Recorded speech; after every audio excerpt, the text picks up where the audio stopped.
ፕሬዝዳንት ክልል ትግራይ ማሊ ፈተና ቅትለት ከም ዝተካየደ ማሕተም ይውሉ ዝደብዳቤ ኢሎም ናይ ሓባር ስልጠና ጀሚሮም እዮም ኦሬዲ ሰራዊት ትግራይን ሰራዊት ኤርትራን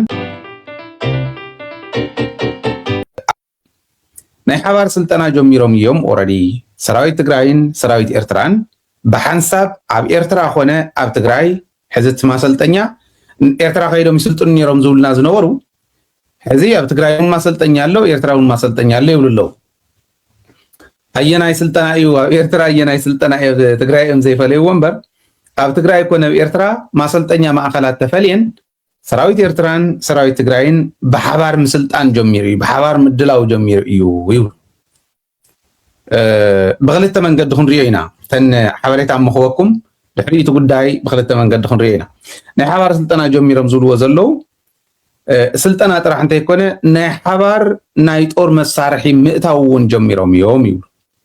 ازيو اخيبايو ابا اخيبايو تا اخيبا زرزر بيله اقريبا يلخنو وينو نسنو وينو صنيحكم كتريويهم ነገር ግን ክንጭ በቢልና ካውን كن رئينا ጭቅጭቅን ዘይምርዳእን ዝተመልኦ አخيባ لعلوت مكوناتنا طور مكوناتنا ኢትዮጵያ ኣብ አዲስ አበባ ጦር ኃይሎች አዲስ አበባ ዝተገበረዩ ድሕሪኡ ንዑ ተኸቲሉ I think ትማሊ ይመስለኒ በዕለት 11 ናይ ዘመቻ መምሪያ አኼባ ነይሩ ድሕሪኦም ቀፂሉ ኣብ መዓልቲ ፍት ድሕር ሰዓት ንሱት መዓልቲ ንሱ ኮይኑ ናይ ኢንተለጀንስ መሓውር ከዓ አኼባ ነይሩዎ ኣብዚ ዝተልዓለ እዩ እዚ كنزوزر خلنا أصوارون بحبار مئتاو جميرهم يوم يبلو أوكي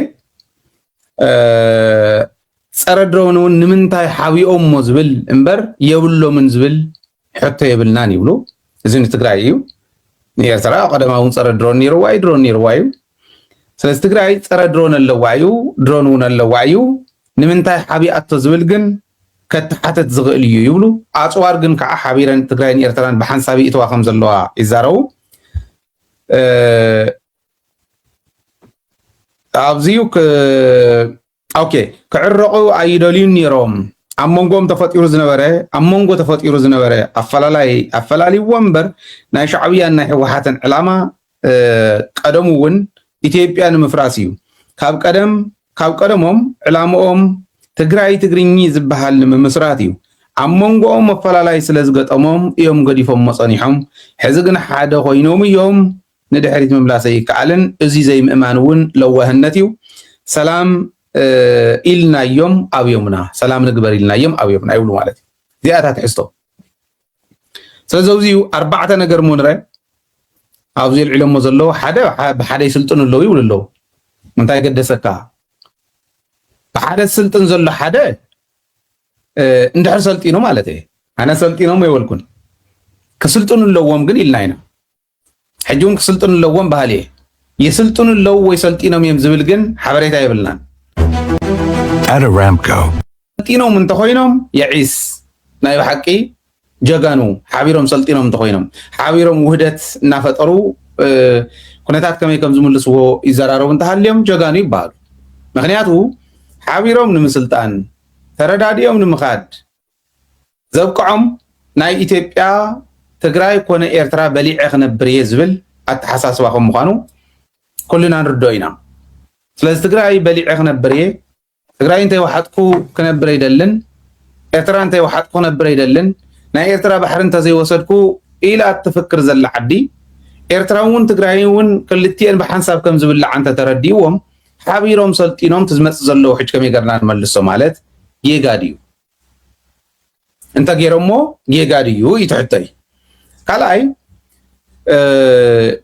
اصوار حابيرهم يتولو يلو ኤርትራ ሀገሪያ ትግራይ ውን ዓና ሀገሪያ ኤርትራ በባጀታ ትእትወላ ንትግራይ ትእትወጽዋር የለን ትግራይ ውን በባጀታ ብትሕስተአ ንኤርትራ ትእትወጽዋር የለን بኤርትራ ገይሮ አቲ እንተኮይኑ ግን እሰየ ገይሮሞ እንተኮይኖም እዚውን ዓብይ ተግባሪዩ ዓብይ ስራሕዩ ዝንወር እንታይ ኮነስ ዝምጎስ እዩ ክብል ደለየ እዚ ዝምጎስ እዩ ፀረ ድሮኑን ኣለዎም ይብሉ እዚማ ነገርናኩም እኮ ኣነ ተዛሪበ ባይዘይ ብግልጽ ክዝረብ ነይሩ ወዲየ ነው ወረነ ይፈልጥን ንምንታይ ሓዊኦሞ ዝብል ይዘጠራጥር እምበር كنحاسبሉ ዘለና እምበር ፀረ ድሮን ኣለዎም ይብሉ ታዩ ነረም ማሕተም የብሉ ደብዳቤ ኢሎም ኦተንቲኬሽን ማለት ኦተንቲኬሽን የብሉን እዚ ኢሎም ሕዚ ናቶ እዩ እንዳበሉ ናቶ ኢና ተባለ ኦፊሻል ዝኾና ናይ ኤርትራ ሶሻል ሚዲያታት ዳተለጠፈ ናትና እዩ ናበሉሲ ተጋሩ ደማ መጥየብ አይ ማሕተም የብሉን እዚ ይብልዎ እንታይ ሕማም ይባል እዚ ብሳይኮሎጂ ብስነ ልቦና ናይ ስነ ልቦና ሰባት ታይ ይባል እዚ ዝኾነ ተርሚኖሎጂ ክልዎ ኣሎ ማለትም እዚ ቀሊል እዩ ተርሚኖሎጂ ዋላ ይፍለጥ እምበር ሕማም ምዃኑ ናይ ስነ ልቦና ሕማም ምዃኑ ርዱ እዩ እዚ በዓል ዋና ናተ እዩ ደብዳቤ እዚ ኢንጌጅመንት ፎር ፒስ ጽምዶ ንሰላም ከምዚ ገና ዝፈጠርና እዩ ምስ ከባብተና ምስ ከባብና ዝገብሮ ዘለና ሕሉፍ ናይ ውግእ ዓመታት ብዘካሓት መንገዲ ሕብረተሰባት ናይ ሶሻል ኮሄዥን ናይ ሰባት ናይ ማሕበራዊ ርክቦም ዝመሓይሸሉ ኢልሜን ዝበሃሉሉ መድረኽ እዩ ውፅኢታዊ ክጠናኸር ድማ እዩ ኢሉ ደብዳቤ ጻሓፍ እዚ ዝሕምሞ ትግራዋይ ኣሎ እዚ ሲ ክትርጉም ሲኢኑ ኩሕጦ ይከኣለን ከመይ ገይሩ እዚ ወገን ኤርትራ ናብ ዩኤን ኣትይሉስ ኩሕጦ ስለዘይከኣለ ከመይ ገይሩ ዲስክሬዲት ክገብራ ደልዩ ማሕተም ዘይብላ እሞ ኢልዋ ናተ እዩ ይብለካ ኣሎ እኮ ይብለካ ናተ እዩ ይብለካ ኣሎ ውድ ሕብረት መንግስታት ዘሎ ሄድኳርተር صحفوي صحفوي نحن انتظارنا ما يسمعون انا زاري قدم زاري دوكيمنت نحن دوكيومنتري ادالي سرينا اتينا هنا they received it UN Africa they received it نمن يوكايا ايغدسن اوروبا هبلت اتنا هيمنا يبنا UN headquarter نيويورك هيمنا يبنا تايمات مخانو 10 دقيقه شو دوكيمنتري حدا ساعات نعم كل ايش اللي يقولوا يحسب بنا 10 دقيقه 9 دقيقه يبلنا لمينا زي ناي صمد دغاف زخونه فسا يسمع حسيت يسمع تايمات مو كندينا كم زخدت سرع زرئيو اميدا طرح خونا نو زي تقولتنا انا حضر نوعل ما زنو زرد مالته نتم صمدو زقاومو سوات صمدو ማለት ተዘመድ ሻዘለዋት ተም ጉፉፋት ተም አብይ ጎፊፍ ወሰደ ሳቶም ግን ሕር የኩምትር የምዝሉ هذا أبي نعبا إلس سعيرة أقوى زوجي لسعيرة إلس نعبا المقالة خاتو كود ما خاتونا إلهم هنك أول يوم زعل الله أم داكو في هاوس كده تجابن ما دخل من ديوعلو لا تعمت زبوننا خطريمة تجابن ما نالك خابونا خاب قال إن الجبنان خاب دا قال الجبنان نام دا قال الجبنان بونا ولا قال كوزي بونا خفيت الله تعمق على زنات كوزي مسي الله هذا ما قال كم مسح أتنا من جبنا بونا أم دا جبنا 4 ساعات كفيلك تدك تحمي نمنا هذا تحمي أمنا تقرأ زنارة أرمي قالك خمسي كونت أجرا على قالك خمسي كونت قالك كده وين اللي ورا قالك كنا وزي أكاوت حلف لا قالك بمول أم مسيم سحاله مسيم صار تقرأ تسرح يا الله تقرأ خاب وانا تقول اللي عليه the busiest time تعمي بيزي خونه جزي تحلف له تقرأ يقول بوزي حلف له قال سيو قال كل شيء is a process نه هاجرنا تحطه بحد اللي تخيل وزج له هاجر يمزك عوض بحد زي ما زج له يمزك process له بده process يا بعد انت خوينك بعد خاطر حكون كان تحف دق حفرو ودك خصك اي خاتبال ولا قول زقزق ولا ما انت ولد كلهم ما انت دق ما عندنا ناتوهالم زعابي كلهم زي حاتاته أقول هذا اللي حوقا نحفر يزنبر ولا دي خن حفر يزنبر ودو خستوك أبون خستوك يزيبها كم يزيبها أدملك حمات أدس هذا اللهم تيومت أبتغى هذا اللو حد تيسمعكم بالله ذكر منهم زي حتى أتم مالتي منهم زي حتى أتم كم إيو أبتغى ناي كاب قدم بتاريخهم كم إيو كاب تعلن جميل زل تاريخنا أقول نستويو نايدر جزيون كم إيو أبزي تنا UN دبدابي بزملكات قدرت تقرأ أنت أي مثل تسفاي تادسة صبوا جايز والله قدمكم إيه حتى تدور فيديوهات خبزوا حيتيبات من كثاس لدعويكم مرس أبينا أخذكم من بالي كمي أبزي أبركب تقرأ إرتران توانا تعيي مسوات نزخ فل أبزي أبتقرأ حزب تقرأ اللوبزي أوزي خمت نع حاورنا نوقعي لون منكسي إرترا بتقرأي مسؤول تقرأي قد كسجورو تقرأي دم بجديئة كم زي تامره نجارة زارو تامره نجارة مجمرة إرترا نبتقرأي تمس تقول قطع ካብኡ ድማ ንትግራይ ድማ ሒስካ ድማ ኤርትራ ትኸይድ ስናሃና ማውስካ ኣስመራ ተኣቱ ገለ ዝበሎ ታ ሒሳብ ካብኡ ቀይሕ ሓሪ ተወስድ ገለ ዝበሎ ታ ሒሳብ ንሳ ክሰርሕ ይሓሲብ ነይሩ ኣብ ወገን ትግራይ ከኖ ኣይንገብሮን ኢና በዲሎምና እዮም ግን ኣይንገብሮን ናብ ሓራኽ ኣይንገብሮን ኢና በዲሎምና እዮም ግን ኣይንውዕለኖ ኣብኡ ተሰይሩ ኣብኡ ተጎኒዙ ተጎዚ ተሪፉ ኣብዚ ዋጋ ህዝቢ ትግራይ እንታይ ማለት ምኳኑ ነዚ ዘብቅዑ ነዚ ደብዳቤ ዘብቅዐ ስነ ስርዓት ምላሽ ይሰጣሉ ስላሉ እንድሰጥ ይፈቀድልኝ። ስነ ስርዓት። ስለዚህ እርሶም ከስሜትም ነፃ ይሁኑ፣ ይረጋጉ። በእርጋታ ሀገር የሚመራው በዚህን ጊዜ ከኢትዮጵያ ጋር ስነ ስርዓት እርሶ እንደ ልብ እንደተናጉኛ እናገራለን። የተከበሩ የምክር ቤት አባል ለእኔ መልስ የሚሰጥ ከሆነ እኔ ተጻራሪ መልስ መስጠት ይችላሉ። እሺ መመለስ ይችላሉ። ስለዚህ ማይክሮፎን መንካት የተከለከለ ነው አፈ ጉባኤው እስካልፈቀደ ድረስ። ይህ እኮ ትልቅ ምክር ቤት ነው። አገር በስርዓት የሚመራበት ነው። በስሜት ተነስተን እንዲምናረግ ከሆነማ አገር እንዴት ነው የምንመራው? የተከበሩ አቶ ዳንኤል ክብረት የሃይማኖት መምህር ሆነው ረጅም ጊዜ የምናውቃቸው ናቸው።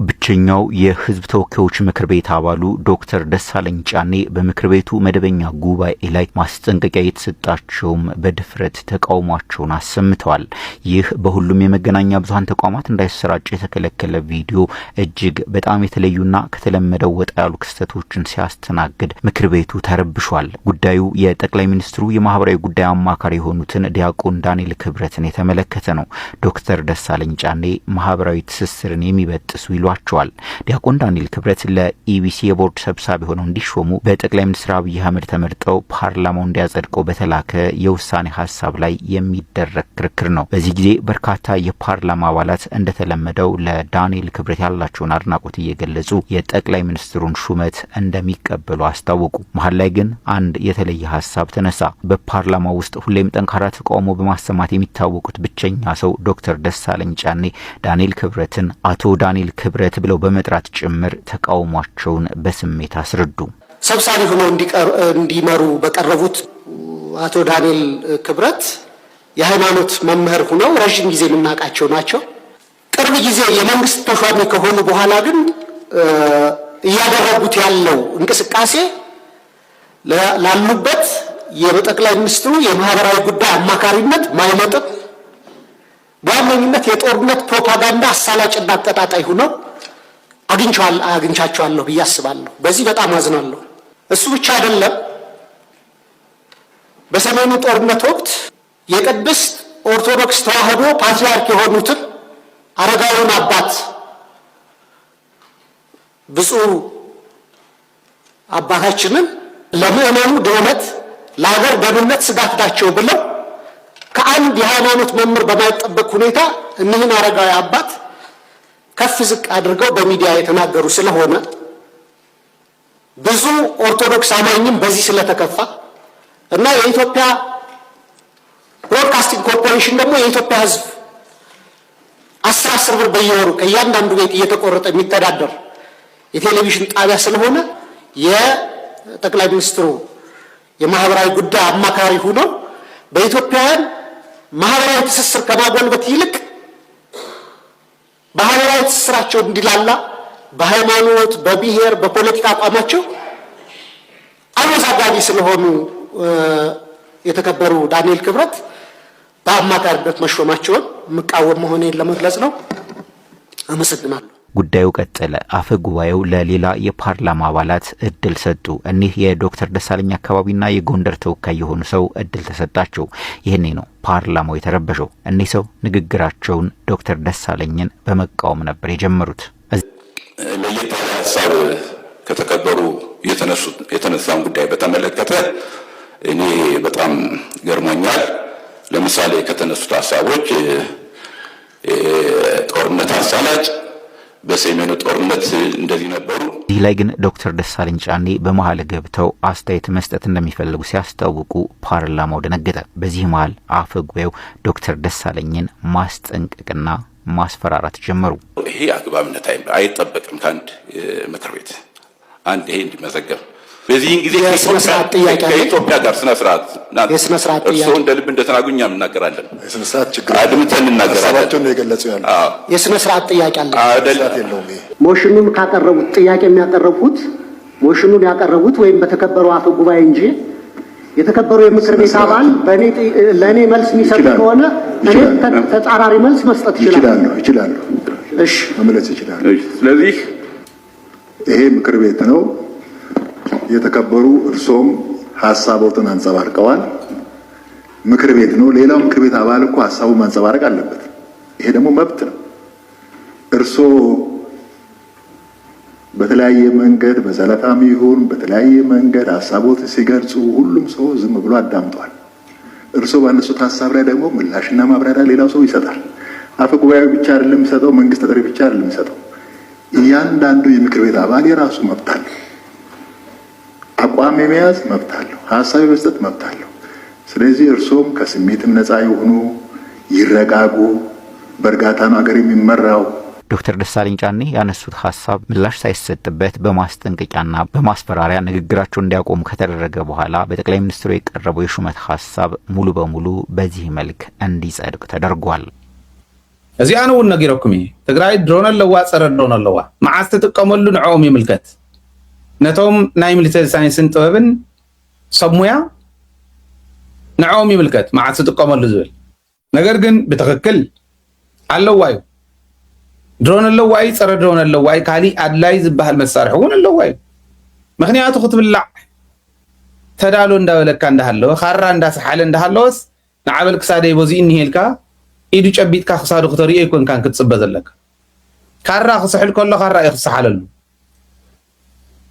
ኦኬ ተኹስ ክጅምር የንታይሉ ነቲ ተኹስ ንሱ ክምልስ ዝኽእል ሓይሊ ይክዳለወሉ ደቂስካ ትጽበዮ ጊዶፉ ኢልና ለሚና ሰላሚና እንደል እንደ ሰላምና ሃውና ኢልና ለሚና ይኮነን እቲ ዘለካ መማረፂ ጦርነት ንክተተርፍ እንተኾንካ ንጦርነት ተዳሎ ስለ ዝኾነ እዚ ምግባሩ ነውር የብሉን ጥራሕታ ይኮነስ ግዴታኦም እዮም ዝገብሩ ዘለዉ እዩ ሓቢሮም ስልጣኖም ግን ንዓይ ዘንውረና ይኮነን ማለት ከም ዓብይ ብሱር ከም ዓብይ አቺቭመንት እውን ይቆጥሮን ገና እዮም ሓቢሮም ስልጣን ጥራሕታ ይኮነ ቦታውን ተኸፋፊሎም ንእከለው ዚ ትሕሹ ንእከለው ዚ ትሕሹ ኢሎም ቦታ ተኸፋፊሎም ሒዞም ዝመጽ ዘሎ ጸላይ ክምልሱ ናይ ኩናት ደመና ደይንሄን ነዚ ክምልሱ ሓቢሮም ክኸዱ ናይ ግድን ክኸውን ማለት እዩ ህወሓት በግልጽ ዝብልዎ ዘለው ማለት ህወሓት ሙሉእ ብሙሉእ ተዳልያ እያ መናእሰይ እውን ሰልጢና እያ 9% መንእሰይ ትግራይ ሰልጢኑ ይብሉ ሰየ እዚ እውን እንተኮይኑ ዓብይ ነገር እዩ ካብዚ ተገይሮም ናይ ብሓቂ ክድነቑ እዩ ዝግብኦም ኢሉ እየ ዝወስድ ኣነ ክድነቑ እዩ ዝግብኦም ስለዚ እዚ ዓይነት ስግኣትን ፍርሕን እኒሄዎም ሕዚ ብዋናነት ንምፃእ ናፍቱ ኣብ መሬት ዝኒሄ ከዓ ኣብ መሬት ንሰሎ ድዩ ትዝብልዎ ዘለው ሓቢሮም ይስልጡን ኣለው ድዮም ሃገር ስለ ዘይኮና ናይ ኢትዮጵያ ሕገ መንግስቲ ጥሒሶም ከይንበሃል ዲፕሎማሲ ናይ ትግራይ ከይወድቕ ኦኬ ኢትዮጵያ እውን ከይውልና ኢልና ከይውልን ዝብል ናይ ትግራይ ሕማም ስለ ዘሎ እስካዕ ሕዚ ሰራዊት ትግራይን ሰራዊት ኤርትራን ይራኸቡ እዮም ሓቢሮም ክስልጡኑ ግን ይረአና ናተይ ሕቶ ሕዚ ኢትዮጵያ ኹም እስካዕ እትብል ተሸፊኑ ዲስቕ ክብል ዘሎ ሓቢርካ ምስልጣን በዓሉ እኮ ክምልስ ክእል ኢለ ዝኣምን ኣነ እቲ ተኽሱ ከይመፅእ እቲ ኩናት ከይኽፈት ሓቢርካ እናሰልጠንካ ተሳኢልካ ምርኣይ እቲ ሚድያ እንድዩ ብዙሕ ነገር ዝሰርሕ ዘሎ ሎሚ ሓቢርካ እንዳሰልጠንካ ምርኣይ ዓብይ ነገር ክመልስ ክእል እዩ ዝብል እምነት ኣለና ከይውሉና ከይፅሑፉ ያ በዓል ንእከለ ተባሂሉ ኣብ ሶሻል ሚድያ ከይፅሓፍ ሰጊእኻ ስቕ እንተኢልካ ግን እቲ ክንረኽቦ ዝግባአናሉ ዝደይኮንና ንገብር ዘለና